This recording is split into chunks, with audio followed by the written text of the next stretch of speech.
Peter, good morning. Good morning. Yes, I mean, I'm absolutely shocked, but I mean, I have known him for a long time, and he's an extremely important person in television journalism because he was so. You really had never knew what was his first language, Spanish or English. He was so good in both, so good at it. But I'll tell you what really, and we used to talk about this because I was fortunate enough to go to Cuba for 2 weeks in '99 before the Orioles came down and played the Cuban national team.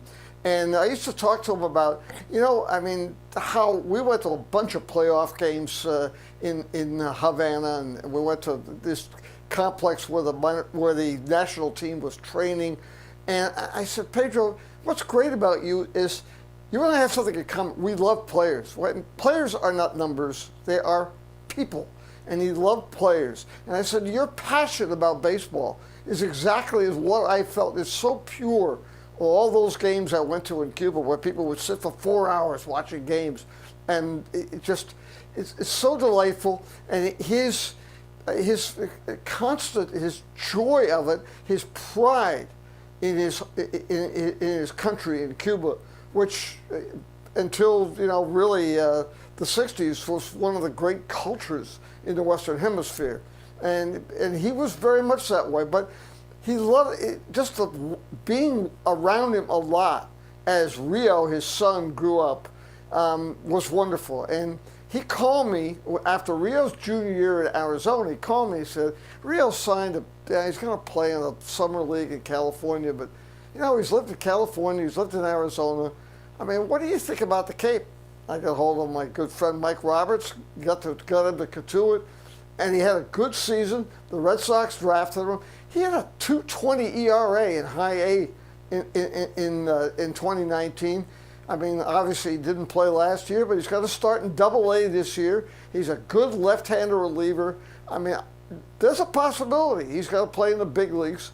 And I did tweet out to him this morning that, I promise one thing, and this to you and your father.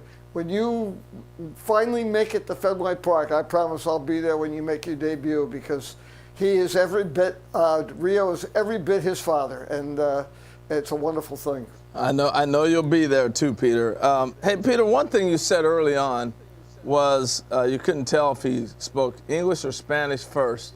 And I want you to talk about the impact that he had of crossing that bridge for so many Latin players, with being able to translate for them and get their message out in English, because he spoke so well Spanish, their natural language, and then be able to translate that to the baseball world in English for those Latin players. Can you talk about the impact he had and how much that helped explode the game for those Latin players? I think he helped immensely, Harold. That's a great question, because there was a camaraderie there.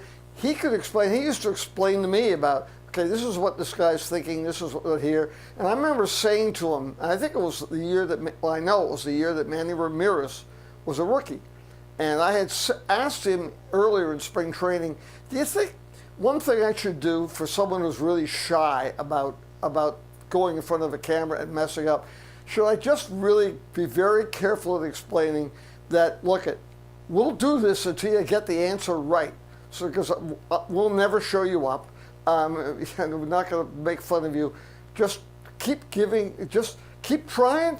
We'll get it out, and it'll all be fine. And he said, that's absolutely the way to do it. He gave me the confidence to do it. And I remember not long after I talked to him about it, Manny Ramirez, Winter Haven, Florida.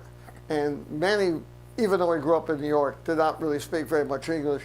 And he was really shy about it, but he said, okay, I'll try to do it. And I said to him, look, it doesn't matter if you think you messed up, do it again. I mean, that's all we want. We want you to look good on television. We don't want to humiliate you. You're a human being. And believe it or not, Manny did not mess up an answer. I mean, he was tremendous. And that confidence that the players for whom English is a second language is so important. And I think Pedro helped really give players the confidence all around baseball to be able to say, I'll sit down in front of a camera and I'll do it. And even if I mess up a little bit, it doesn't matter. I mean, and it's, a lot of us used to say to players, look, I couldn't do this in Spanish, so, I mean, that you're doing it in English is a great thing. And I think he had a lot to do with the boom in how many really extraordinary Latin players were willing to sit down and give us their thoughts and be able to do long conversations.